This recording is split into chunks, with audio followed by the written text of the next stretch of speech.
Hello, hope everyone's having a good summer. Today we're going to be looking at the Nakaya Portable Writer, which I showed in my previous video. But before we begin, just want to give a little bit of summary of my pen history, especially for people who have just joined my channel. My channel is fairly new. I've only been collecting fountain pens and using fountain pens for roughly a year and a half, maybe coming to 2 years now, this November. And I started with, obviously I buy all my pens, and I started with Chinese pens, $1 pens, and I continued with more serious pens, if you want to call it, Twisbys, Lamies, and then went on to the world of 14K and 18K with pilots. And I'm still learning in the hobby, and I'm progressing, and I feel that I'm reaching a plateau or a place whereby I would reach a set of pens which I'll be very comfortable with, and possibly not buy that many pens anymore. But that's a very short history of where I am right now. So when I buy a pen, I have very simple criteria. Whether or not the pen is comfortable to use is one very important thing to me. And whenever I do pen reviews, I always tell you my preferred dimensions, roughly about 13 centimeters long unposted, and a section of about 11 millimeters. That's pretty much my benchmark when it comes to a comfortable pen. And my other criteria would be the nib, whether I like the feel of it, and the line it produces, and last but not least, whether or not the pen is reliable. Okay, so just getting into the quick look. I used to call these quick looks, and this is the Nakaya box that the pen came in. I'm not, I can't read Japanese that well, but basically I think it basically says it's a very extraordinary pen. And this is the name of Nakaya down here. And incidentally, the box, what I found interesting about the box is that the hinges were actually made of wood. It was not something that you see every day. The box itself is pretty light. It's unfinished wood. And inside the case, when I got this pen, I think I told you guys in the previous video, I bought this pen used. Comes with a box of ink cartridges by Platinum. That gives you a hint in terms of the corroboration between Nakaya and Platinum in terms of things like nibs. Previous owner actually just used one of those cartridges. So that's nice. You get the pen itself, and you get a pen sleeve with the Nakaya branding on it. So I haven't used the sleeve, pretty much used the pen in other pen rolls and so on. So putting the case aside, if you look at the pen, and before I start looking at the pen, just kind of explain a little bit about why did I buy this pen. I didn't set out to say that I had to own a Nakaya in my collection. Lots of times when I buy pens, it's typically because of curiosity, right? I saw this pen in many a pen shop in Singapore, the high-end ones. They were typically under glass. And they looked super fancy, and obviously they come with a very, very expensive, very high price tag. To be very honest, the Nakaya that I was aiming to get was actually the dorsal 2. I'm not sure whether it's dorsal 2 or dorsal fin 2. However, I came across this secondhand, which is the Portable Writer. Size-wise, it's a very decent size, and it's a very classic look. You can actually get this pen without the clip. Incidentally, this clip is pretty much identical to a 3776 clip, sorry. However, I decided to get the one with the clip because, you know, being a used pen, I didn't really have many options when it came to selecting the finish and whatever it came with. What I was pleased about was it was this reddish finish. You know, I believe the official name it's Aka-tamenuri, right? Essentially, it's many layers of clear lacquer on top of the base color of the pen, which is actually red.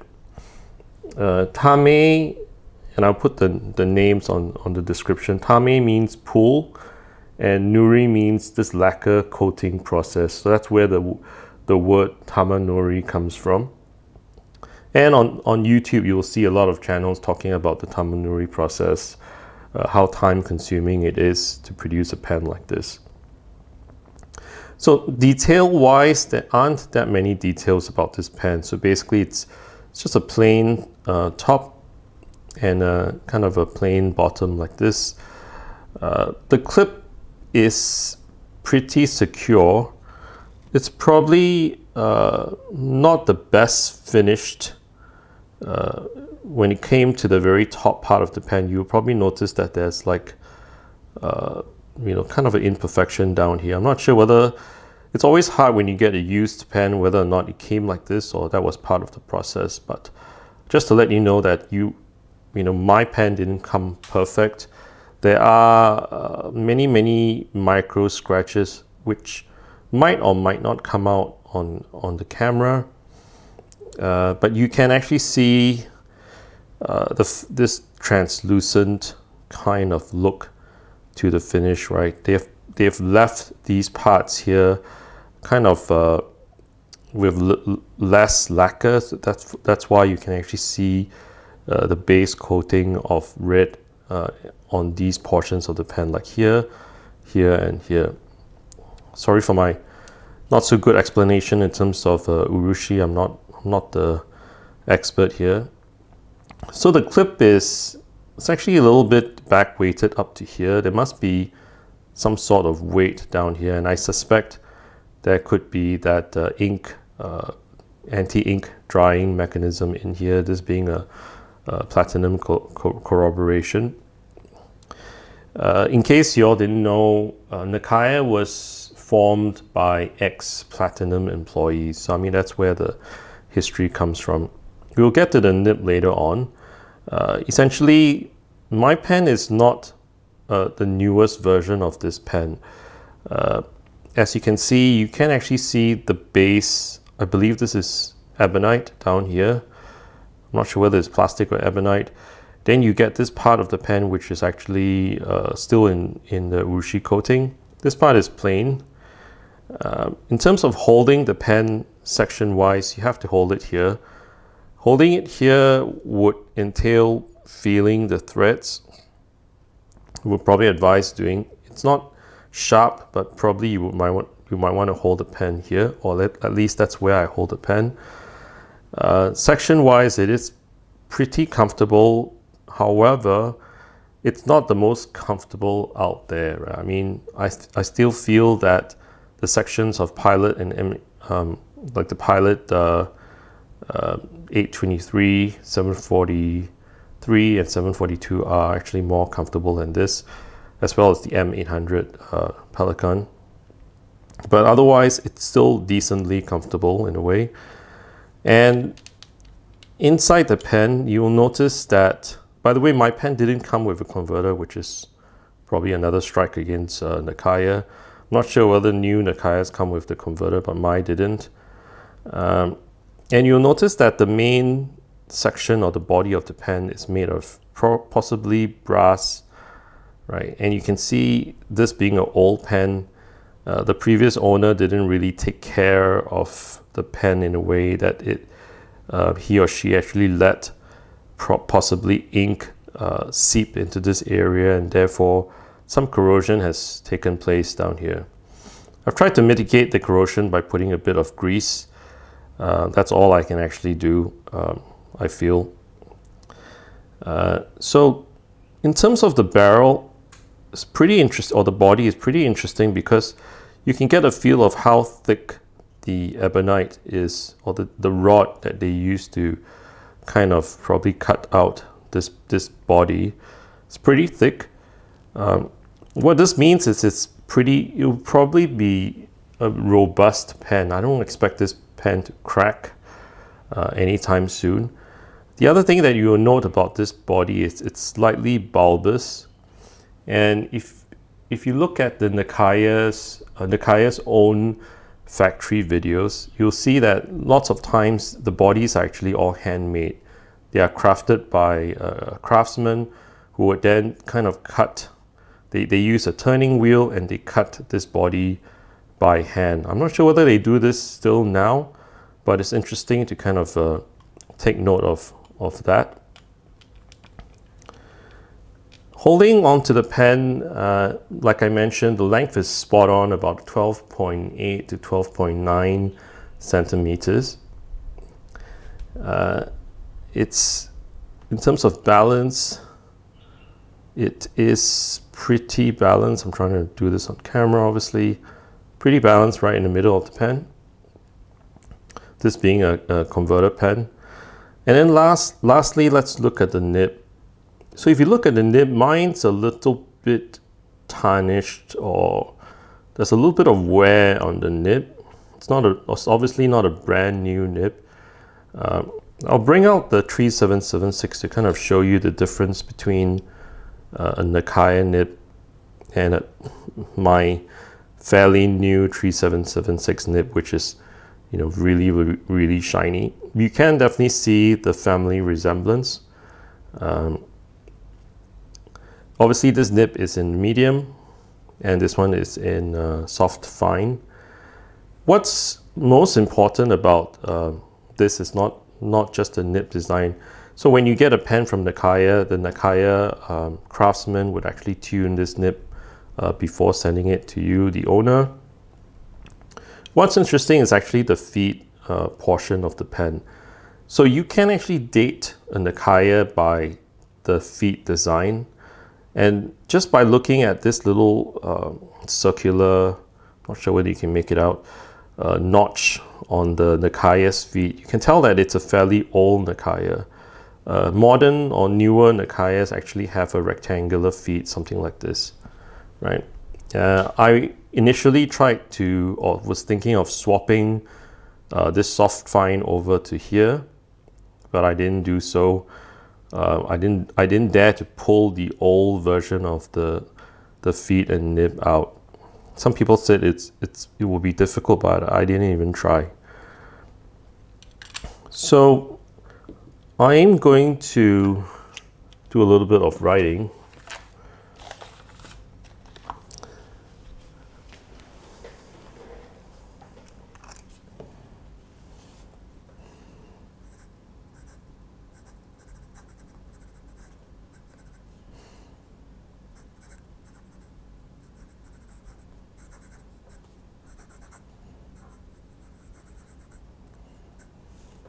And this is in not sure whether it's coming out on the.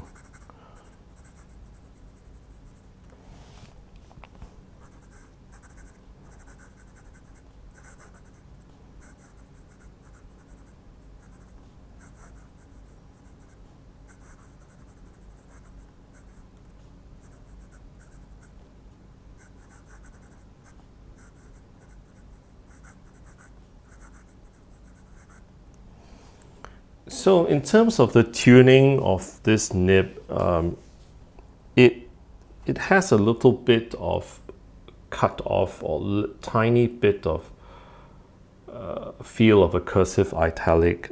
Just by looking at the way the line is drawn, you can tell that the horizontal line is a lot thinner than the vertical one. So I mean, I'm not sure whether that's a consequence of Nakaya's tuning or just my particular pen.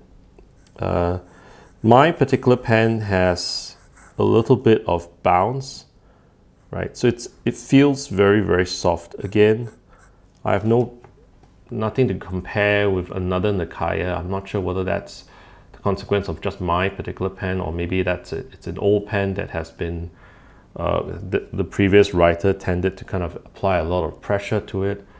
I'm not really sure. But that's how my pen kind of came out in terms of the feel. So to summarize the Nakaya Portable Writer, right? So it's a strange one because you are paying. I went to Nakaya's website and I can see that the retail price of this pen currently is about $650 US. What are you actually paying for that money? So obviously 3776 you can get it for roughly about 100 plus US dollars. So essentially $500 or thereabouts is actually just the body. It's the effort, the craftsmanship from the Nakaya, the makers of the pen, who actually took the effort. I'm not sure how long they took to kind of create all those lacquers of urushi out there. So that actually contributes a lot to the price. In terms of the actual feel of the pen, it is a very good writer. So the portable writer was actually designed to be used without posting, and I would never try to post onto the urushi down here. I wouldn't advise that. Probably the downside or the negatives to me would be like what I mentioned earlier on. The material that they use for the body or the section would tend to corrode. I'm not sure whether the modern Nakayas actually still use brass or bronze down there. And the fact that the nib, it writes well, however, it's not anything special, right? It feels like a platinum nib, just a little bit softer is what I would kind of get from using this pen for these few months. Just to give you a sense of the size comparison, right? Since I have my 742 down here, the closest pen, in case you were thinking of getting the Nakaya and you wanted to compare with maybe another pen which is probably more accessible to kind of take hold of in a shop, you can actually compare or get a feel of the size of the Nakaya Portable Writer by comparing it with a 742. It's very similar, even down to the nib size. The only major thing different about the Nakaya is that it's a little bit more bulbous in body down here, and obviously the feel of ebonite is different from the feel of resin, just very slightly. It won't be a massive difference. So that concludes my quick look or review of the Nakaya Portable Writer. I think it's a very good pen. It's probably more than a pen. It's probably like a piece of art more than a pen. If you are someone who likes, to kind of appreciates the work that went in to make a pen, and you see a pen more than just being an instrument to write with and draw with, you can consider this particular pen that I have here with the portable writer at least. And I'm sure that if you get a pen like this at a good enough price, right, you probably can use this for a very long time, and it will be a durable and faithful writer for you for a long time. So thanks for watching the video today. I hope you found this video useful. Let me know your comments as usual, and I will see you in the next video. Take care. Bye-bye.